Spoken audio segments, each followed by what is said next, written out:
Hello students, my name is Manav और आज के इस वीडियो में हम करने वाले हैं political science chapter number 1 the end of bipolarity.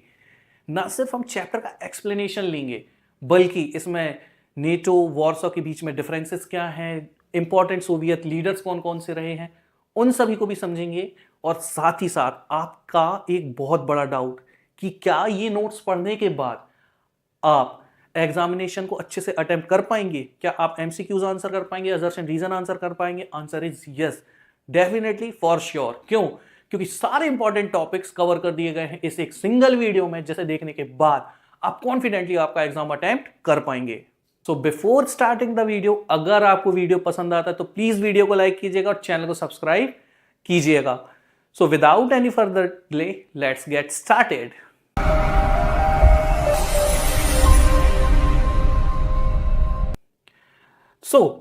Chapter की शुरुआत में ही बात की गई है बर्लिन वॉल की। अब बर्लिन वॉल क्या है समझिए। फर्स्ट वर्ल्ड वॉर जब खत्म होता है तो फर्स्ट वर्ल्ड वॉर के खत्म हो जाने के बाद यूएसए और यूएसएसआर, ये दोनों जो कंट्रीज होते हैं ये डिवाइड कर लेते हैं जर्मनी को, जिसमें वेस्ट जर्मनी जाता है किसके पास? यूएसए के पास, और जो ईस्ट जर्मनी है वो जाता है किसके पास? यूएसएसआर के पास। और इन दोनों को डिवाइड करने के लिए बीच में एक वॉल बनाई गई जिसे कहा गया बर्लिन वॉल। ये कोल्ड वॉर का सबसे बड़ा प्रतीक था। यहां इससे ये बात समझ में आती थी कि ये जो दो कंट्रीज हैं इनके बीच में आइडियोलॉजिकल डिफरेंसेस कितने ज्यादा हैं। इसके बाद जो दूसरी बात आपको समझ के चलनी है वो ये है कि जो यूरोप है, जब यूएसएसआर बना वर्ल्ड वॉर के जस्ट बाद में, उसने कई सारे जो कंट्रीज थे उसे कैप्चर करके अपने पार्ट में ले लिया था और रशिया ने यूएसएसआर बनाया था। तो जो ईस्टर्न यूरोप का पार्ट था वो यूएसएसआर से इन्फ्लुएंस था। तो जब भी ईस्ट यूरोप की बात होगी तो आपको यह समझ के चलना है कि हम बात कर रहे हैं उन कंट्रीज की जो यूएसएसआर से इन्फ्लुएंस्ड थी। यह बॉल 1961 में बनाई गई थी, ईस्ट बर्लिन से लेके वेस्ट बर्लिन तक, जिससे यह समझ में आता था कि there is a division between capitalist and communist. ये जो इवेंट था ये बहुत ड्रामेटिक इवेंट था हिस्ट्री का, और इसके कोलैप्स के बाद से ही माना जाता है कि जो सेकेंड वर्ल्ड है उसका कोलैप्स होता है और जो कोल्ड वॉर है वो भी कहीं ना कहीं खत्म होने पर आ गया था। तो सेकेंड वर्ल्ड क्या है? अब आप समझिए कि फर्स्ट वर्ल्ड, सेकेंड वर्ल्ड और थर्ड वर्ल्ड, इन तीनों में क्या डिफरेंसेस है। तो जो फर्स्ट वर्ल्ड है ये कैपिटलिस्ट आइडियोलॉजी से इन्फ्लुएंस्ड है। इसमें आपको इंडस्ट्रियलाइजेशन देखने मिलेगा, डेमोक्रेटिक नेशंस देखने के लिए मिलेंगे, और वो कंट्री जो अलाइन करते हैं यूएसए के साथ और नेटो के साथ। इस ग्रुप में कौन कौन सी कंट्रीज हुआ करती थी? United states, Canada, western Europe, Japan, south Korea, Australia, New Zealand. ये जो सारे कंट्रीज हैं ये खुद को फर्स्ट वर्ल्ड कंट्रीज बोलते हैं और सबसे ज्यादा डेवलप्ड, मोस्ट डेवलप्ड नेशंस का टैग भी अपने पास रखते हैं। इसके बाद बात होती है सेकेंड वर्ल्ड की। वो सारे कंट्रीज जो रशिया के साथ थे, यूएसएसआर के साथ थे, इन्हें कहा जाता था सेकेंड वर्ल्ड। यहां पर डेमोक्रेटिक आइडियोलॉजीज नहीं होती थी, यहां पर होती थी सोशलिस्ट आइडियोलॉजी। इसमें कौन कौन से देश थे? ईस्ट यूरोपियन कंट्रीज और चाइना। इसके बाद जो बची हुई कंट्रीज हैं वो आती हैं थर्ड वर्ल्ड की कैटेगरी में, और ये वो कंट्रीज थी जो ना रशिया के साथ थी और ना अमेरिका के साथ थी। तो क्या भारत थर्ड वर्ल्ड है? Answer is yes. ये कहीं ना कहीं डिस्क्रिमिनेशन भी है कि जो थर्ड वर्ल्ड कंट्रीज हैं उन्हें डेवलपिंग नेशन समझा जाता है और थर्ड वर्ल्ड कंट्रीज को एक डिस्क्रिमिनेटरी विजन के साथ देखते हैं। कौन? फर्स्ट वर्ल्ड वाले स्पेशली। इन्होंने किसी भी ब्लॉक को ज्वाइन नहीं किया। इसमें सारे न्यूली इंडिपेंडेंट नेशंस थे जो अभी अभी आजाद हुए थे, वो थे। ये देश कहां से थे? अफ्रीका से, एशिया से, लैटिन अमेरिका से, और ये या तो अंडर डेवलप्ड की कैटेगरी में है या फिर डेवलपिंग नेशंस की कैटेगरी में आते हैं। 1961 में ईस्ट बर्लिन से बनाई गई वॉल वेस्ट बर्लिन तक कोलैप्स कर जाती है 1989 में, और ये एक बहुत ड्रामेटिक इवेंट था। और इसी इवेंट को कहा जाता है या समझा जाता है कि यहां से जो कोल्ड वॉर है ये खत्म हो गया था।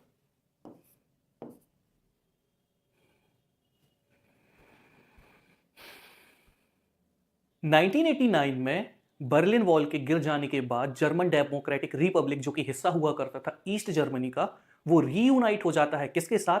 वेस्ट वाले हिस्से के साथ, जिसे कहा जाता था federal Republic of Germany. Now heading towards the next topic, the Soviet system. तो एक्चुअली ये यूएसएसआर कब फॉर्म हुआ, तो ईयर था 1917। क्यों? क्योंकि इसी समय जो रशियन रेवोल्यूशन था, रशियन सोशलिस्ट रेवोल्यूशन, ये खत्म हुआ था। ये जो रेवोल्यूशन है ये इंस्पायर्ड था किन आइडियल्स से? पहली बार दुनिया में कोई ऐसा देश आने वाला था जो कैपिटलिज्म के अलावा दूसरा ऑप्शन लेके आया था, और वो ऑप्शन क्या था? सोशलिज्म का। और ये ऑपोज करता था किसको? कैपिटलिज्म को। और यहां पर एक ऐसी सोसाइटी को बनाने की कोशिश की गई जिसे कहा गया एगैलिटेरियन सोसाइटी। तो क्या है ये egalitarian society? Society based on equality. कैसी equality? Social equality and economic equality. But यहां एक ड्रॉबैक था, क्योंकि जो सोशलिस्ट सिस्टम था ये पूरा कौन कंट्रोल करता था? Communist party. और कम्युनिस्ट पार्टी के रूल करने की वजह से वहां किसी भी तरीके का स्पेस नहीं बचा था किसी और पार्टी के लिए।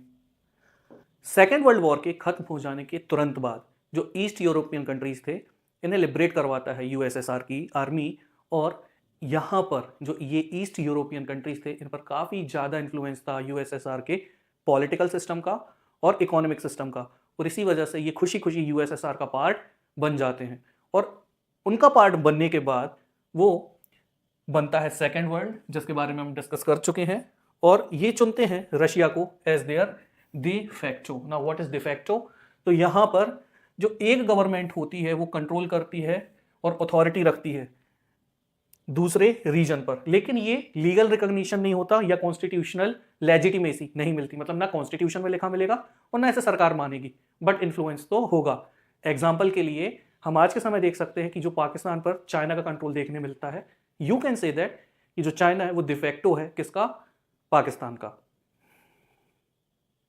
इसके बाद यहां पर ये सारे कंट्री एक साथ आते हैं और एक पैक्ट बनाते हैं जिसे इन्होंने बोला वॉर्सो पैक्ट।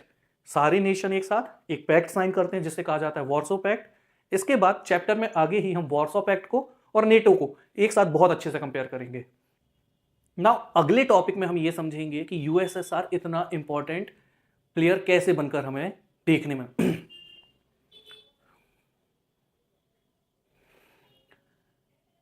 अब हम ये समझेंगे कि यूएसएसआर इतना सिग्निफिकेंट ग्लोबल प्लेयर कैसे बना।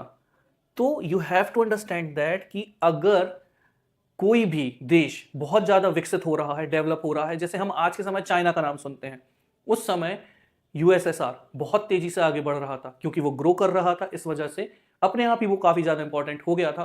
और ये इतनी तेजी से ग्रो कर रहा था कि जस्ट आफ्टर यूएसए अगर कोई ग्रो कर रहा था तो वो था यूएसएसआर। इसके बाद ऐसे कौन से रिसोर्सेज थे जो इनके यहां सबसे ज्यादा पाए जाते थे? तो इनके यहां था आयरन, इनके यहां था ऑयल, इनके यहां पर था स्टील, और इनके यहां की जो मैन्युफैक्चरिंग यूनिट थी ये काफी ज्यादा मशीनरीज बनाया करती थी। कितनी कैपेबल थी इनकी ये इंडस्ट्री? ये पिन से लेके कार तक सभी कुछ बनाया करते थे। हाँ, बस एक हल्का सा ड्रॉबैक ये था कि यूएस से जब कंपेयर किया जाता था तो इनकी क्वालिटी थोड़ी सी कम हुआ करती थी। बट इन्होंने एक पॉइंट ये प्रूव करके दिखाया, जो एगैलिटेरियन सोसाइटी है ये काफी अच्छे से डेवलप हो रही थी। क्यों? क्योंकि यहां पर गवर्नमेंट सब्सिडीज दे रही थी, साथ ही साथ में एक मिनिमम स्टैंडर्ड ऑफ लिविंग वहां पर तय कर दिया गया था।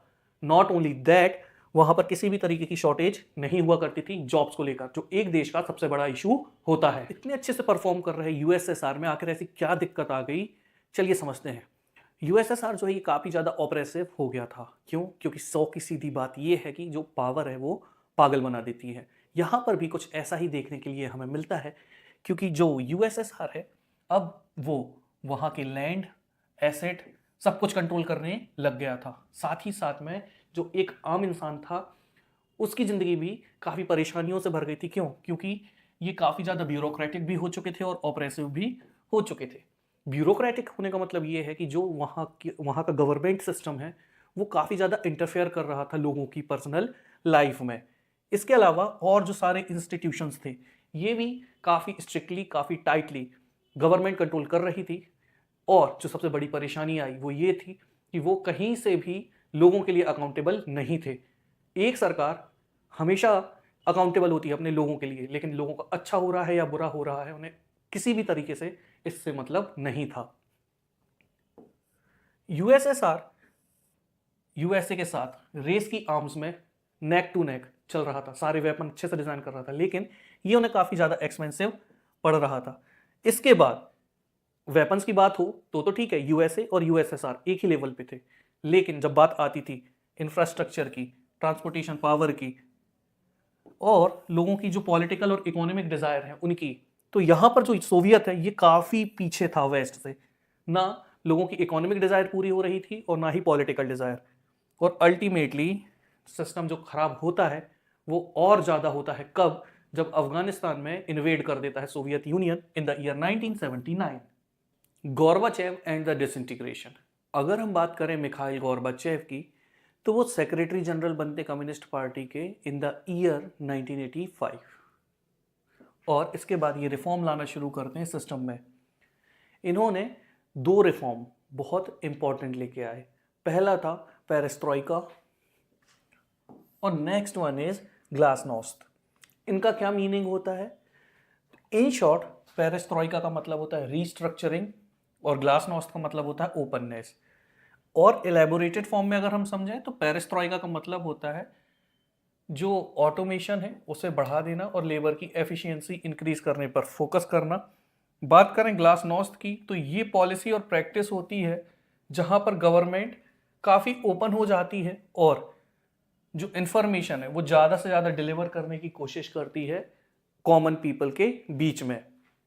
इसके बाद इन्होंने जो वेस्ट है उसके साथ अपने रिलेशंस नॉर्मलाइज करने की कोशिश की। साथ ही साथ में वो स्ट्रक्चर जो पहले डेमोक्रेटिक नहीं था, कोशिश की उन्होंने कि उसे वो डेमोक्रेटिक कर दें। लेकिन इन सब के बीच में उन्हें ये पता नहीं था कि वहाँ पर भी कुछ ना कुछ डिफेक्ट देखने के लिए मिलेंगे। जैसे ही ये आज़ादी मिलती है ईस्ट यूरोपियन कंट्रीज़ को, जो कि हिस्सा थे सोवियत ब्लॉक का, वो क्या करते हैं, प्रोटेस्ट करना शुरू कर देते हैं अपनी ही गवर्नमेंट के खिलाफ और बाहर निकलने की कोशिश करते हैं सोवियत कंट्रोल से।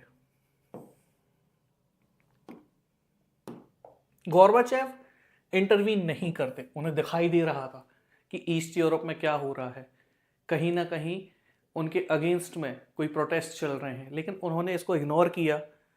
और जब डिस्टर्बेंस बढ़ गए तो वहाँ पर जो रिजीम थी ईस्ट यूरोपियन कंट्रीज़ में एक एक करके क्या होती हैं, कोलैप्स करना शुरू कर देती हैं।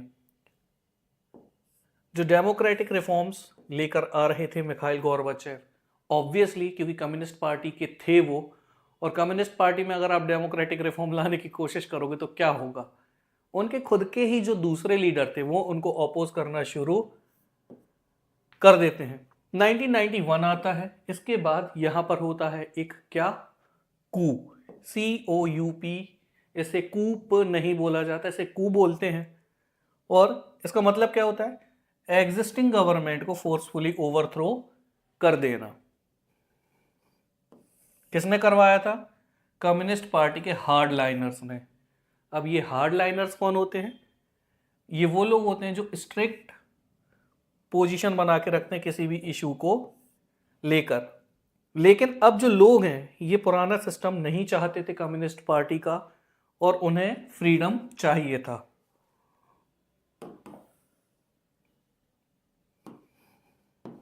नाइनटीन 1991 में under the leader of Yeltsin, Boris Yeltsin, इनके एक लीडर आते हैं येल्स्टिन। सारे लीडर्स हम लास्ट में इसी वीडियो में डिस्कस करने वाले हैं किसने क्या क्या इंपॉर्टेंट रोल प्ले किया था। तो जब येल्स्टिन आते हैं तो 3 देश इंडिपेंडेंस डिक्लेयर कर देते हैं। कौन कौन? रशिया, यूक्रेन और बेलारूस। और इसके बाद जो सोवियत यूनियन है ये डिसबैंड हो जाता है। डिसबैंड का मतलब होता है डिसइंटीग्रेट हो जाता है। इसके बाद सोवियत रिपब्लिक अब जो बनकर आए थे ये कैपिटलिज्म को फॉलो कर रहे थे और डेमोक्रेसी को भी फॉलो कर रहे थे। इसके बाद जो यूएसएसआर को सारी पोजीशंस मिली हुई थी, ऑफिशियल यूएसएसआर पोजीशन जो यूएसएसआर के पास थी, उसका सक्सेसर कौन बना, वो सारी चीजें, वो सारी पोजीशंस मिलती हैं रशिया को, चाहे कुछ भी हो। इवन यूनाइटेड नेशन में जो परमानेंट सीट यूएसएसआर की थी वो आगे चल के मिलती है रशिया को। सारी इंटरनेशनल ट्रीटीज, कमिटमेंट जो सोवियत यूनियन ने कर रखे थे वो सारे रशिया ने एक्सेप्ट करे और सोवियत यूनियन के डिसइंटीग्रेशन के बाद सिर्फ यूएसएस जो रशिया था उसे ही यूएसएसआर के जो न्यूक्लियर वेपन्स है वो मिलते हैं। मतलब इसके अलावा जो सारे देश इससे अलग हुए थे उनके पास किसी भी तरीके का न्यूक्लियर पावर या वेपन नहीं था। और उसके बाद इन्होंने कोऑपरेट करा यूएस के साथ डिसआर्मामेंट में, मतलब वो जो वेपन बनाए जा रहे थे कहीं ना कहीं उसे कम करना शुरू कर दिया। ये बहुत बड़ा सेटबैक था पूरी दुनिया के लिए, लेकिन सबसे बड़ा सेटबैक अगर किसी को लगा था तो वो सेंट्रल एशिया को लगा था। और इसी वजह से, क्योंकि सोवियत यूनियन कोलैप्स कर चुका था, आगे चल के बनता है Commonwealth of independent state CIS। ये ग्रुप ऑफ कंट्रीज था जो कि यूएसएसआर के कोलैप्स हो जाने के बाद बनाया गया सेंट्रल एशिया में। Why did the Soviet union disintegrate? Soviet union क्यों डिसइंटीग्रेट हुआ? तो इसका सबसे पहला कारण ही था कि लोगों की इच्छाओं पर, उनकी एस्पिरेशन पर खरा ना उतरना, वहां वो फेल कर जाते हैं। और ये सब कुछ हुआ था उनकी इंटरनल वीकनेसेस की वजह से, जिसमें एक वीकनेस थी इकोनॉमिक स्टेग्नेशन। स्टेग्नेशन का मतलब ये होता है ना तो आगे जाना और ना पीछे जाना। पीछे जाना इज तो वर्स्ट सिनेरियो और आगे ना जाना इज वीकनेस। तो कहीं ना कहीं लोग परेशान होने लग गए थे, वो शॉर्टेजेस देख रहे थे और सोसाइटी का एक बहुत बड़ा हिस्सा डाउट करने लगता है इनके सिस्टम को ओपनली। सोवियत इकोनॉमी जो है ये अपने रिसोर्सेस को कहाँ लगाती रहती थी? मिलिट्री में और न्यूक्लियर आर्सेनल में। मतलब जितनी कमाई हो रही थी सब न्यूक्लियर वेपन्स में जा रहा था या मिलिट्री एक्सपेंस में जा रहा था। इसके अलावा वो कुछ और नहीं कर रहे थे। जो आम जनता थी वो देख रही थी कि जो वेस्ट है वहाँ कितनी ज़्यादा इकोनॉमिक प्रोग्रेस हो रही है, और उन्हें क्लियरली ये डिफरेंस दिखाई दे रहा था कि हमारे यहाँ कैसी सिचुएशन है और वेस्ट में कैसी सिचुएशन है। तो 70s के समय पे जो सोवियत यूनियन था वहाँ पर कम्युनिस्ट पार्टी ने एक बहुत बुरी हरकत ये की कि अकाउंटेबिलिटी लेना बंद कर दिया। आम जनता एक सरकार की जिम्मेदारी होती है, लेकिन वहाँ की सरकार किसी भी तरीके की जिम्मेदारी नहीं ले रही थी। जो आम जनता है वो सरकार पर अपना भरोसा खोने लगती है, वो इस इल्यूजन से बाहर आती है कि उनके यहाँ डेवलपमेंट हो रहा है, वो बहुत आगे जा रहे हैं, और कहीं ना कहीं सिस्टम और रूलर से उनका जो भरोसा है ये खत्म हो जाता है। Moving on to the next topic, consequences of disintegration. तो सबसे पहले जो कॉन्सिक्वेंसेस ये थे कि जो सोवियत सोशलिस्ट सिस्टम था इन ईस्ट यूरोप ये खत्म हो जाता है, और यहाँ पर लॉन्ग टर्म चेंजेस देखने मिलते हैं जिसमें 3 सबसे बड़े चेंजेस होते हैं। पहला, जो एक आइडियोलॉजिकल डिबेट थी कि आखिर ज़्यादा सुपीरियर कौन है, कैपिटलिस्ट सिस्टम या फिर सोशलिस्ट सिस्टम। क्योंकि अब सोशलिस्ट सिस्टम फेल कर चुका था तो लोगों को क्लियरली ये दिखाई दे रहा था कि जो कैपिटलिस्ट सिस्टम है यही डोमिनेटिंग है, और अल्टीमेटली जो एक रेस थी इनके बीच में आर्म्स को लेकर ये खत्म हो जाती है और अब एक नए पीस की बात की जाने लगती है। दूसरा, क्योंकि इतनी बड़ी पावर खत्म हुई थी, एक बहुत बड़ा शिफ्ट देखने मिलता है इंटरनेशनल पॉलिटिक्स में, क्योंकि अब दुनिया के पास सिर्फ 2 ऑप्शन थे। कौन से 2 ऑप्शन? या तो वो एक ऐसी दुनिया में रहें जहां सिर्फ और सिर्फ अमेरिका ही एक सुपर पावर होगा, या फिर ऐसी दुनिया में रहें जहां पर अलग अलग कंट्रीज के पास पावर होगी या फिर ग्रुप ऑफ कंट्रीज के पास पावर होगी, ताकि कोई और डोमिनेट ना कर सके, सिंगल पावर डोमिनेट ना कर सके। तीसरा, क्योंकि सोवियत यूनियन डिसइंटीग्रेट हो चुका था, कुछ नए नेशन बन के सामने आते हैं। ये जो नेशन है इनके अपने खुद के गोल्स थे और प्रेफरेंसेस हुआ करते थे। पर्टिकुलरली अगर हम देखें तो जो बाल्टिक और ईस्टर्न यूरोपियन स्टेट हैं इन्होंने यूरोपियन यूनियन को ज्वाइन कर लिया और नेटो को ज्वाइन कर लिया। वो कंट्रीज जो पास में थे यूरोप के और बाल्टिक नेशंस। बाल्टिक नेशंस कौन होते हैं? वो जो बाल्टिक सी के पास हैं, एस्टोनिया, लातविया और लिथुआनिया, ये 3 कंट्रीज कहलाते हैं बाल्टिक स्टेट्स। इन्होंने अनडाउटेडली ज्वाइन कर लिया यूरोपियन यूनियन को और नेटो को, that is North Atlantic Treaty Organisation. On the other hand जो सेंट्रल एशियन कंट्रीज हैं उन्हें यह बात समझ में आ चुकी थी, क्योंकि उनकी जोग्राफिकल लोकेशन पास में नहीं है, किसके? यूरोप के, तो उन्हें कहीं ना कहीं अपने जो क्लोज टाइज हैं वो रशिया के साथ में ही रखने होंगे और साथ में वेस्ट के साथ भी कुछ रिलेशनशिप बढ़ाने होंगे। तो जो ईस्ट के कंट्रीज थे वो अनडाउटेडली चले जाते हैं कहां पर? यूरोपियन यूनियन के पास, नेटो के पास। सेंट्रल एशियन कंट्रीज जो है वो अपने टाइज रशिया के साथ भी रखते हैं, ज्यादा क्लोज रखते हैं और नए टाइज बनाने की कोशिश करते हैं वेस्ट के साथ में। अब हम एक छोटा सा कंपैरिजन करेंगे between NATO and Warsaw Pact. तो जो नेटो है इसे इसलिए बनाया गया था ताकि वो गलतियां जो इन्होंने फर्स्ट और सेकंड वर्ल्ड वॉर में की थी दोबारा वो गलतियां ना हो। 12 मेंबर्स ने इसे शुरू किया था, आज 32 हैं, और जैसे हाल आज यूरोप के हैं तो कहा नहीं जा सकता कि जब आप ये वीडियो देख रहे होंगे तब कितने होंगे। तो आप अपना करंट जो है उसे चेक करते रहिएगा।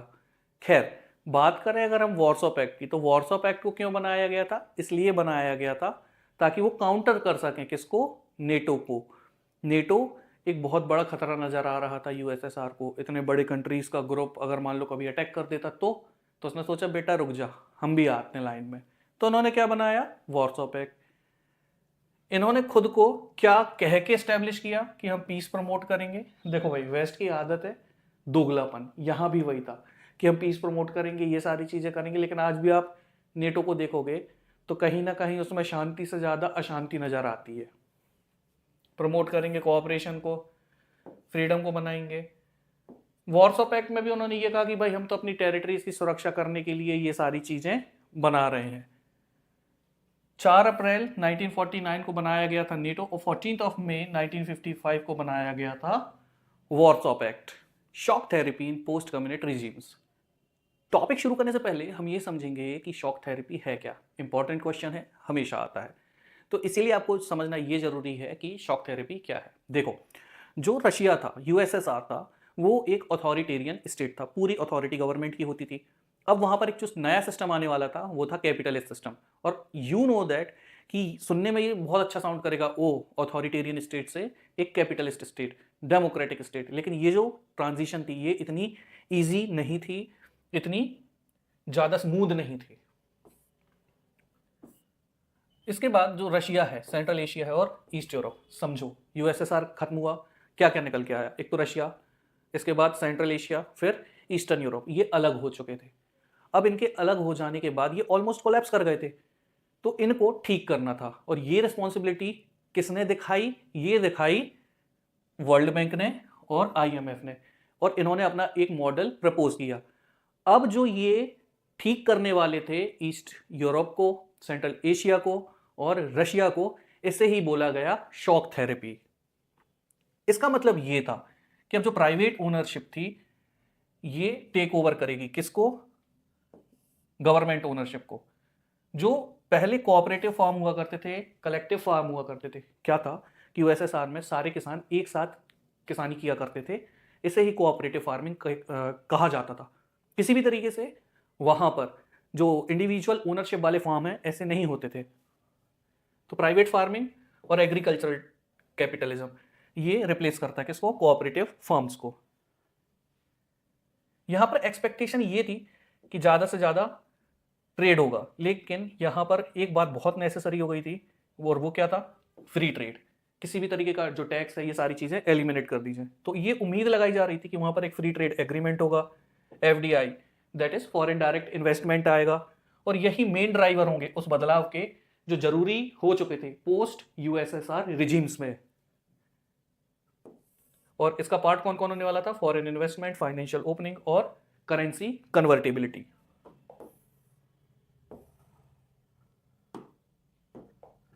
फाइनली जब सोवियत ब्लॉक ब्रेक कर जाता है तो इसके जो सारे ट्रेड अलायंसेस हैं ये, इसमें भी एक ट्रांजिशन देखने के लिए मिलती है। और वो ये थी कि पहले जो इनके सारे के सारे ट्रीटीज थे, सारे के सारे अलायंसेस थे, अब ये इंटरकनेक्टेड नहीं थे। एज अ रिजल्ट जो वेस्टर्न इकोनॉमी है ये धीरे धीरे उन कंट्रीज को अब्सॉर्ब करना शुरू कर देती हैं। यूएसएसआर की इकोनॉमी, उसके देश बिखर गए, वेस्ट ने इसे अब्सॉर्ब करना शुरू कर दिया। अब आप उनके माइंडसेट को समझने की कोशिश कीजिए, ये कहीं ना कहीं उनके लिए शॉक थेरेपी की जैसा ही काम कर रहा था। एज अ रिजल्ट जो कैपिटलिस्ट स्टेट होते हैं वेस्ट के, ये एक पोजीशन में आ जाते हैं किसकी? लीडरशिप की। अभी तक जो देश यूएसएसआर की लीडरशिप में थे अब वो वेस्ट की लीडरशिप में आने लग गए थे। देखो भाई, पैसा हर जगह इंपॉर्टेंट है, यहां भी ये जो सारी चीजें हो रही हैं इसका भी एक मेन ड्राइवर है, वो है पैसा। और ये अब कहां से आ रहा था? वेस्ट से। इन्होंने अलग अलग एजेंसीज को यूज किया और अपनी ऑर्गेनाइजेशन को या तो डायरेक्ट या इनडायरेक्ट कंट्रोल दे दिया किसका? इस रीजन के डेवलपमेंट का। Consequences of shock therapy. देखो, शॉक थेरेपी ने ये प्रॉमिस किया था कि यूएसएसआर अगर डिसइंटीग्रेट हो गया है तो उसमें जितने भी चेंजेस आए हैं, जितना भी खराब हुआ है माहौल, वो सारा का सारा सुधार दिया जाएगा। कौन सुधारेगा? वेस्ट सुधारेगा। लेकिन यहाँ क्या होता है, जो ये प्रॉमिस था कि एक अच्छा इकोनॉमिक सिस्टम डेवलप कर दिया जाएगा वहां पर, ये शॉक थेरेपी के द्वारा पूरा नहीं किया जा सका। इंस्टेड वहां की जो इकोनॉमीज थी वो चली गई इन द हैवॉक। हैवॉक का मतलब होता है तबाही, and devastated the life of people, और लोगों की जो जिंदगी है वो भी कहीं ना कहीं काफी ज्यादा उजड़ जाती है, डिवास्टेट हो जाती है इस पूरे रीजन में। अब रशिया में क्योंकि कोलैप्स होने से पहले बहुत बड़ी बड़ी इंडस्ट्रीज हुआ करती थी, वो क्या होता है उनके साथ में, वो डिसइंटीग्रेट हो जाती हैं, और 90% जो इंडस्ट्रीज हैं ये प्राइवेट इंडिविजुअल्स को बेच दी जाती हैं और कॉरपोरेशंस को बेच दी जाती हैं। लेकिन इससे क्या होता है, होता ये है कि हमें देखने के लिए मिलती है क्या, वर्ल्ड लार्जेस्ट गैराज सेल। ना what is world largest garage sale? यहां पर ये था कि रशिया से प्रॉमिस किया गया था कि आपकी ये जो इंडस्ट्रीज हैं ये एक पर्टिकुलर प्राइस में खरीदी जाएंगी, लेकिन उन्होंने किसको फ्री छोड़ दिया? मार्केट फोर्सेस को। Now what is market forces? Demand and supply. तो देखिए, जो देश तबाह हो चुका है वहां वैसे ही डिमांड खत्म हो चुकी होगी, और क्योंकि खत्म हो चुकी है तो प्राइजेस बिल्कुल क्रश हो चुके होंगे, खत्म हो चुके होंगे, मिट्टी में मिल चुके होंगे। ऐसी सिचुएशन में जब वहां की इंडस्ट्रीज बेची गई तो ये बहुत ही ज्यादा गिरे हुए दामों में, they were sold at throw away prices, बहुत कम ही दाम में वो बेच दिए गए, और इसे ही बोला गया क्या, the world's largest garage cell.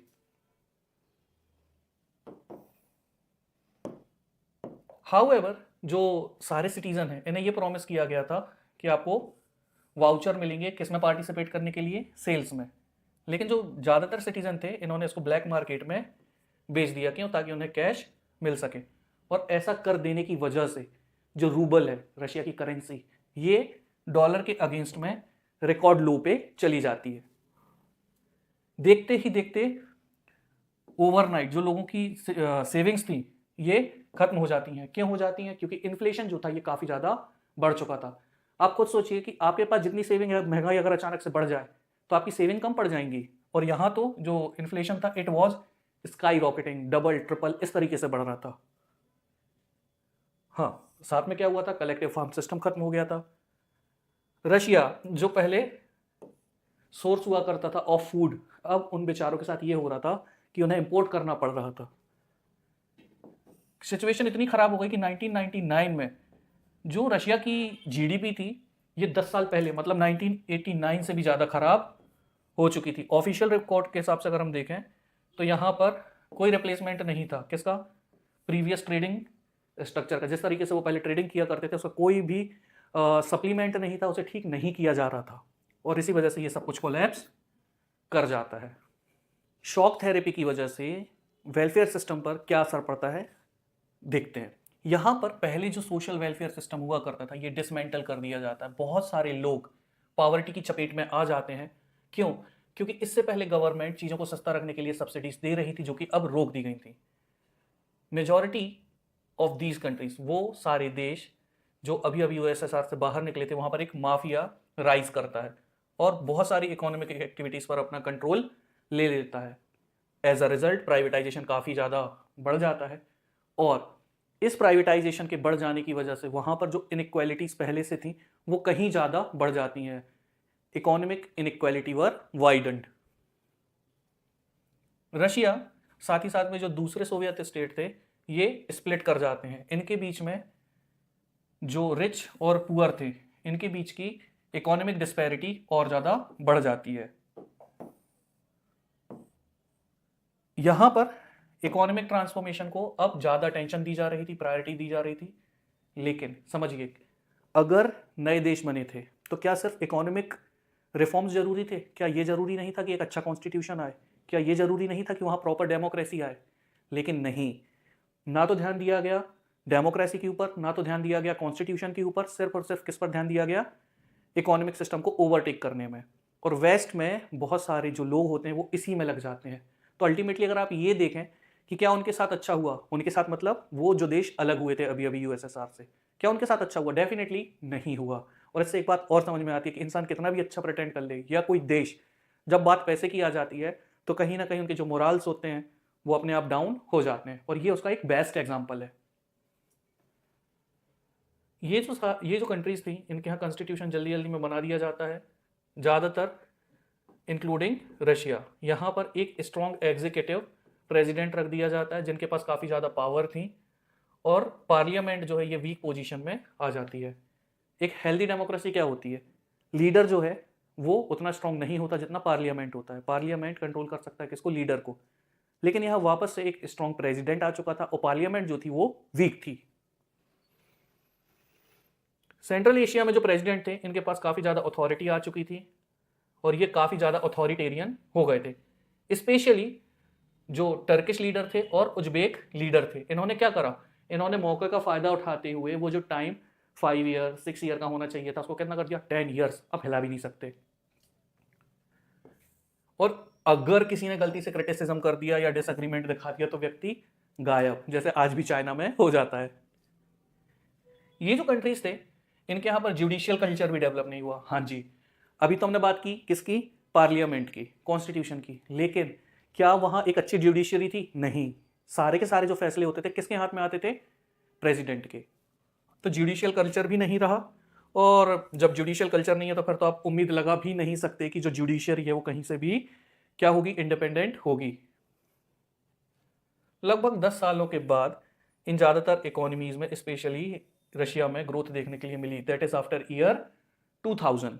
आप जो आज लीडर देखते हैं व्लादिमीर पुतिन, इनकी वजह से ही काफ़ी पुश मिला है। अगर आप रशिया के पर्सपेक्टिव से देखेंगे तो आपको व्लादिमीर पुतिन एक भगवान से कम नज़र नहीं आएंगे, क्योंकि आज वापस से रशिया जहां आया है उसे पुश करके पुतिन ही लेकर आए हैं। इसके बाद जो एक्सपोर्ट हैं नेचुरल रिसोर्सेज के, कौन कौन से natural resource, oil, natural gas, mineral, ये मेजर फैक्टर रहे हैं किसको लेके, वो कंट्री जो बिखर चुके थे उनकी इकोनॉमिक रिकवरी के लिए। अजरबैजान, कजाकिस्तान, ये आज मेजर सप्लायर हैं ऑयल, गैस, इन सभी के, और इनके साथ में उज्बेकिस्तान भी शामिल है। कौन कौन, अजरबैजान, कजाकिस्तान और Uzbekistan. Tensions and conflicts, USSR से डिसइंटीग्रेट हो जाने के बाद में जो ये देश थे इसमें समस्याएं और बढ़ जाती हैं, क्योंकि यहाँ पर क्या देखने मिलता है, यहाँ सिविल वॉर देखने मिलते हैं, यहाँ इंसर्जेंसीज देखने मिलती हैं। समझते हैं क्या है डिफरेंस। सिविल वॉर, जब दो ग्रुप लोगों का आपस में लड़ने लग जाए तो इसे बोलते हैं सिविल वॉर। और अगर एक ग्रुप हो और वो चेंज लेकर आना चाहता हो, सीधी बात है, सरकार में या एग्जिस्टिंग इकोनॉमिक या सोशल सिस्टम में, उसे इंसर्जेंसी बोला जाता है। इंसर्जेंसी इंडिया में कहाँ देखने मिलती है, जो नक्सलाइट हैं ऐसे ग्रुप को भी इंसर्जेंट कहा जाता है। लेकिन उन देशों में ये जो सिचुएशन है ये और ज़्यादा कब बिगड़ती है, जब फॉरेन पावर इसमें इन्वॉल्व हो जाती हैं। इसके बाद वो देश जो हिस्सा थे यूएसएसआर के, वो छोड़िए, जो पहले रशिया का पार्ट हुआ करते थे वो भी अब कहीं ना कहीं सेसेशनिस्ट, दैट इज देश से अलग होने की मांग करना, जिस थाली में खाना उसी में छेद करने की बात करना। इंडिया में एग्जाम्पल है, हाँ, वो लोग जो 370 आर्टिकल को सपोर्ट करते हैं या कहीं ना कहीं पाकिस्तान को सपोर्ट करते हैं, कश्मीर में रहते रहते भारत से टूटने की बात करते हैं, तो ऐसे जो लोग होते हैं ऐसे लोग सेसेशनिस्ट कहलाते हैं। रशिया में दो एरिया थे, एक था चेचन्या और दूसरा था दागिस्तान। इन दोनों एरिया में सेसेशनिस्ट मूवमेंट देखने के लिए मिलते हैं, जिसे आगे चल के मिलिट्री पूरी तरीके से क्रश कर देती है और बॉम्बिंग भी करती है अगेंस्ट चेचन रिबेल्स। ताजिकिस्तान, यहाँ पर 10 सालों तक सिविल वॉर चलता है टिल ईयर 2001। इसके अलावा भी बहुत सारे कॉन्फ्लिक्ट देखने के लिए मिलते हैं। अजरबैजान में बहुत सारे ऐसे लोग हुआ करते थे जो अर्मेनियंस थे। बेसिक समझाता हूँ, अजरबैजान इस्लामिक कंट्री है, अर्मेनिया क्रिश्चियन कंट्री है, बट अजरबैजान में भी कुछ अर्मेनियंस रहते थे। इन सभी कॉन्फ्लिक्ट्स के बीच में वो भी ये सोचते हैं कि वो सेसेशन कर लेंगे, सेसेशनिस्ट मूवमेंट चला देंगे और एक एरिया जो अजरबैजान का हिस्सा है उसे अलग करा देंगे। और वो कौन सा एरिया है, प्रोविंस ऑफ नागार्नो काराबाख। आगे चल के एक सिविल वॉर और हमें कहाँ देखने मिला, जॉर्जिया में। यहाँ पर इंडिपेंडेंस के लिए जो आवाज़ है ये ट्रिगर हुई थी, बट ये सक्सेसफुल नहीं हुई थी। सक्सेसफुल कहाँ पर हुई, ये हुई चेकोस्लोवाकिया में। आज के समय चेकोस्लोवाकिया एग्जिस्ट नहीं करता है क्योंकि ये दो टुकड़ों में बढ़ चुका है, 2 नए देश बन चुके हैं। तो जो चेक्स हैं और स्लोवाक्स हैं, इनको अपना अलग अलग देश मिल जाता है, दैट इज चेक Republic and Slovakia. Central Asian republic में भी कुछ चेंजेस देखने मिले, जैसे कि वहाँ पर हाइड्रोकार्बन्स हुआ करते थे। पहली बार हाइड्रोकार्बन्स क्या है, फॉसिल फ्यूल्स, CNG हो गया, पेट्रोल हो गया, डीजल हो गया, क्रूड ऑयल हो गया, ये सारे हाइड्रोकार्बन्स की कैटेगरी में आते हैं। तो जो सेंट्रल एशियन रिपब्लिक, इनको काफ़ी ज़्यादा बेनिफिट मिलता था, किससे, हाइड्रोकार्बन से। लेकिन यहाँ पर सेंट्रल एशिया में अपनी पकड़ बनाने के लिए कहीं ना कहीं जो फॉरेन कंपनीज हैं ये भी फाइट करना शुरू कर देती हैं। फ्री का माल मिल रहा है, ले लो, लालची लोग। Okay, moving on, Yugoslav Republic, यहां पर सबसे ज्यादा ब्लडशेड देखने मिलता है। क्यों? 1991 के बाद क्रोशिया, स्लोवेनिया, बॉस्निया और हेर्जिगोविना, इन्होंने अपनी इंडिपेंडेंस को डिक्लेयर कर दिया। लेकिन क्या हुआ यहाँ पर? यहाँ पर ये हुआ कि एथनिसिटी वाइज कुछ कॉन्फ्लिक्ट देखने के लिए मिले। जैसे वो सर्ब जो बॉस्नियंस नहीं थे, इन्हें मार दिया जाता है, किनकी वजह से? सर्ब की वजह से। नाउ ये थोड़ा आपके लिए नया हो सकता है, बस इतना समझिए कि 2 एथनिसिटीज हैं, एक सर्ब और एक नॉन सर्ब। तो बॉस्निया में वो लोग जो सर्ब थे वो तो खुश थे, लेकिन वो लोग जो नॉन सर्ब थे उन्हें ये बिल्कुल भी पसंद नहीं आ रहे थे, और इसी वजह से यहाँ पर काफ़ी ज़्यादा ब्लड शेड देखने के लिए मिला, काफ़ी ज़्यादा मैसेकर देखने के लिए मिलता है। और जब ये सब कुछ चल ही रहा था, इंटर एथनिक सिविल वॉर चल रहा था, इसी बीच में जो नेटो है ये बॉम्ब कर देता है किसे? यूगोस्लाविया को। और मैंने अभी आपको जब नेटो के और वॉर्सो पैक्ट के बीच में डिफरेंस बताया था, मैंने बताया था कि ये सब कुछ दिखावे के लिए है। क्या नेटो क्या कहता था? कि हम पीस के लिए हैं, और देख लो आप पीस। इन्होंने क्या करा? बॉम्ब कर दिया किसको? यूगोस्लाविया को। India and the post communist regimes. अब हम समझेंगे कि भारत का आखिर कैसा रिलेशंस है उन सारे कंट्रीज के साथ में जो कि यूएसएसआर से बाहर आए थे। तो अगर हम बात करें, सारे के सारे जो देश बाहर आए थे यूएसएसआर से, उनसे काफी अच्छे टर्म्स हैं इंडिया के। अगर हम बात करें इसमें स्पेसिफिकली रशिया और इंडिया के रिलेशंस की, इसे कौन नहीं जानता। आज भी 2 देशों के अगर दोस्ती की मिसालें दी जाती हैं, एग्जाम्पल दिया जाता है, तो वो है रशिया और इंडिया। क्योंकि आप देखोगे इसका असर, पहली बात तो पॉजिटिव है, इंडिया की फॉरेन पॉलिसी में भी इसका असर देखने के लिए मिलेगा। और इंडिया और रशिया के जो रिलेशंस है, ऐसा नहीं है कि सिर्फ और सिर्फ इकोनॉमिकल टर्म्स पे हैं, सिर्फ पैसे पर ही निर्भर हैं। शुरू से ही इन दोनों देश के बीच में एक काफ़ी अच्छा म्यूचुअल ट्रस्ट भी है, और एक दूसरे के जो इंटरेस्ट है ये भी काफ़ी ज़्यादा ये शेयर करते हैं। कितना? इतना कि आप देख सकते हैं कि इंडिया के लोग रशिया को पसंद करते हैं और रशिया के लोग काफ़ी ज़्यादा वेलकमिंग होते हैं इंडियंस को लेके। अनलाइक यूरोप जो कि इतना ज़्यादा डिस्क्रिमिनेट करते हैं, स्पेशली अमेरिका, फिर भी लोगों को सिर्फ एक ही जगह दिखाई देती है, वो है वेस्ट। रशिया में इंडिया के कुछ एक्टर्स जैसे कि अमिताभ बच्चन और राज कपूर, इन्हें बहुत सारे लोग जानते हैं, ये वेल नोन है। और रशिया के बहुत से पार्ट में जो हिंदी सॉन्ग्स है ये भी सुनने के लिए मिल जाते हैं। अब इंडिया और रशिया दोनों देश जो हैं ये चाहते हैं कि जो दुनिया हो इसमें मल्टीपल सुपर पावर हो। ऐसा ना हो कि सिर्फ एक देश डोमिनेट करे, पूरी दुनिया को चलाए, बल्कि ऐसे कई सारे देश होना चाहिए। मतलब जो दुनिया है वो यूनिपोलर नहीं होनी चाहिए, वो मल्टीपोलर होनी चाहिए।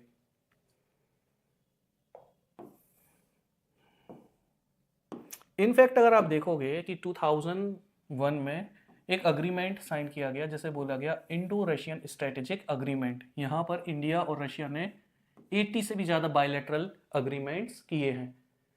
जब 2 देश आपस में कुछ भी एक्टिविटी करते हैं उसे बायलैटरल कहा जाता है। जैसे क्रिकेट सीरीज कई बार बायलैटरल होती है जब भी 2 देशों के बीच में होती है। ऐसे बहुत से एरियाज है जहाँ पर रशिया बेनिफिशियल रहा है इंडिया के लिए, चाहे वो कश्मीर का मुद्दा हो, चाहे एनर्जी सप्लाईज की बात हो, या फिर इंफॉर्मेशन को एक्सचेंज करने की इंटरनेशनल टेररिज्म के लिए, या फिर इंडिया को अगर सेंट्रल एशिया का एक्सेस चाहिए हो तो भी। इंडिया आज रशिया के लिए सेकेंड लार्जेस्ट आर्म्स मार्केट है, वेपन मार्केट है।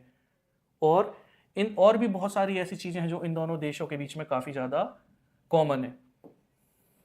Indian armed forces, navy, military, air force, ये सारे जो वेपन्स यूज करते हैं मैक्सिमम किससे आते हैं, ये रशिया से।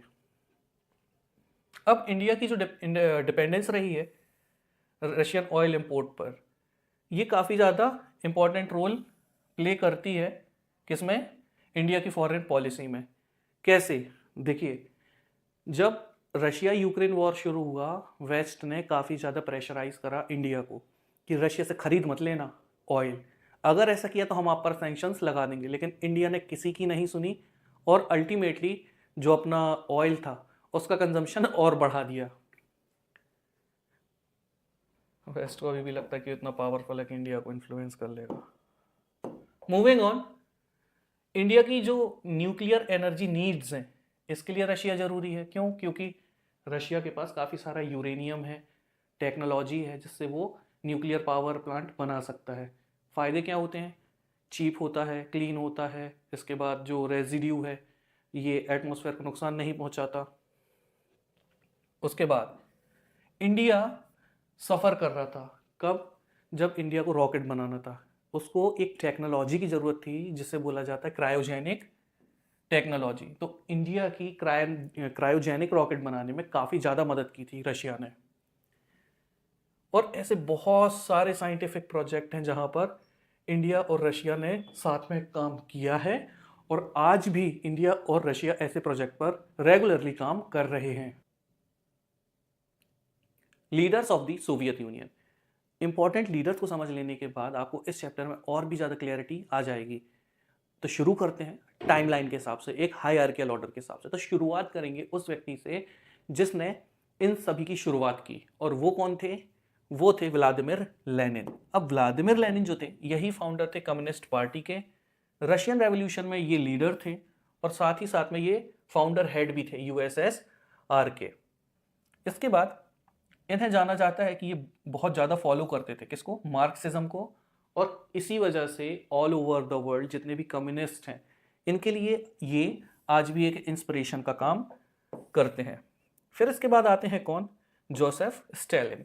नाउ स्टालिन जो थे, ये सक्सेसर थे लेनिन के, और ये जाने जाते हैं किसके लिए? इन्होंने रैपिड इंडस्ट्रियलाइजेशन किया था, लेकिन इंडस्ट्रियलाइजेशन के अलावा इन्होंने कलेक्टिव एग्रीकल्चर को भी शुरू किया। सारे किसानों से ज़मीन लेकर सारे किसान एक साथ खेती करने लगे इन्हीं के टेन्योर में। इसके अलावा समझने वाली बात यह है कि ये जो एग्रीकल्चर था ये मर्जी से नहीं था, लोगों से फोर्सफुली उनकी जो ज़मीन है वो छीन ली गई थी। इनको क्रेडिट मिलता है सोवियत विक्ट्री का in the second world war, but इनको रिस्पॉन्सिबल भी ठहराया जाता है किसका? ग्रेट टेरर ऑफ 1930s का। क्या था ये? शॉर्ट में बताते हैं। इनके जो ऑपोजिशन में लोग होते थे, चाहे वो विद इन द पार्टी हो या आम जनता हो, कहीं से भी इनको लगा कि इनके खिलाफ कोई खड़ा हुआ है तो ये उसको कैसे भी एग्जीक्यूट करवा देते थे। लगभग 6 लाख लोगों को एग्जीक्यूट किया गया था, ऐसा कहा जाता है। इनकी जो फंक्शनिंग थी ये अथॉरिटेरियन थी, और वही बात, एलिमिनेट कर देते थे ये किनको? उन राइवल्स को जो इनकी पार्टी में हुआ करते थे। Then comes Nikita Khrushchev. अब निकिता क्रुश्चेव जो थे, ये आगे चल के लीडरशिप संभालते हैं, बट इन्होंने स्टालिन का जो ब्रूटल तरीका था उसको डिनाउंस किया, उसको छोड़ा और कुछ रिफॉर्म्स लेकर आए। उन्होंने ये कोशिश की कि जो वेस्ट है उसके साथ ये पीसफुली को एग्जिस्ट कर सकें। इन्हीं के कार्यकाल में एक रिबेलियन होता है हंगरी में, और ये उस समय भी लीडर थे जब क्यूबन मिसाइल क्राइसिस होता है। क्यूबन मिसाइल क्राइसिस एक ऐसा इवेंट था जिसमें almost third world war trigger होने वाला था, लेकिन ऐसा नहीं हो पाया एट द लास्ट मोमेंट। उस समय भी निकिता क्रुश्चेव ही लीडर हुआ करते थे। Okay, now here is the interesting part. एक तरफ बात हो रही है पीसफुल कोएग्जिस्टेंस की, और अगले ही पॉइंट में हम क्या पढ़ रहे हैं कि यहाँ पर इन्होंने सप्रेस किया एक रिबेलियन को हंगरी में, और इन्हीं के समय क्यूबन मिसाइल क्राइसिस भी हुआ था। खैर, जियोपॉलिटिक्स है, ऐसा ही होता है। Next is Mikhail Gorbachev. ये आखिरी लीडर थे सोवियत यूनियन के। इन्होंने इकोनॉमिक और पॉलिटिकल रिफॉर्म्स इंट्रोड्यूस कराए, पेरेस्ट्रोइका और glasnost. Perestroika restructuring, glasnost openness. इन्होंने जो एक रेस चल रही थी बिटवीन यूएसएसआर एंड यूएस, उसे खत्म किया और कोल्ड वॉर को भी खत्म किया। लेकिन यही वो व्यक्ति हैं जिन्हें सबसे ज्यादा ब्लेम किया जाता है for the disintegration of Soviet union. जब डिसइंटीग्रेशन हो जाता है उसके बाद में आते हैं बोरिस येल्त्सिन। इनकी अगर हम बात करें तो ये पहले इलेक्टेड प्रेसिडेंट थे रशिया के। ये पावर में आते हैं कम्युनिस्ट पार्टी के और मेयर बना दिए जाते हैं किसके द्वारा? गोर्बाचेव के द्वारा। लेकिन बाद में क्या परेशानी हुई? यहां पर उन्होंने गोर्बाचेव के क्रिटिक्स को ही ज्वाइन कर लिया। जो व्यक्ति आता है और इन्हें मेयर बनाता है मॉस्को का, ये उनके क्रिटिक्स हैं उनको ही ज्वाइन कर लेते हैं। ऐसे ही थोड़ी राजनीति को दलदल बोला जाता है। और उन्होंने कम्युनिस्ट पार्टी छोड़ दी और प्रोटेस्ट करना शुरू कर दिया अगेंस्ट सोवियत रिजीम इन 1991। इनका की रोल रहा है सोवियत यूनियन को डिसॉल्व करने में, और साथ ही साथ में रशियंस जो हैं इन्हें काफ़ी ज़्यादा याद करते हैं, अच्छे वे में नहीं, खराब वे में। क्यों? क्योंकि यही ब्लेम किए जाते हैं उन सारी हार्डशिप्स के लिए जो रशियंस ने फेस की, किससे शिफ्ट करने में? From communism to capitalism. So this is it guys. I hope आपको ये वीडियो पसंद आया होगा और अब आप कॉन्फिडेंटली आपका एग्जाम अटेम्प्ट कर पाएंगे। अगर आपको ऐसा लगता है कि ऐसा कुछ भी हुआ है तो प्लीज़ वीडियो को लाइक करें, चैनल को सब्सक्राइब करें। हमारे लिए ये काफ़ी बड़ा मोटिवेशन का सोर्स है और हम आपके लिए ऐसे ही वीडियोस लेकर आते रहेंगे। So this is Manav signing off. जय हिंद।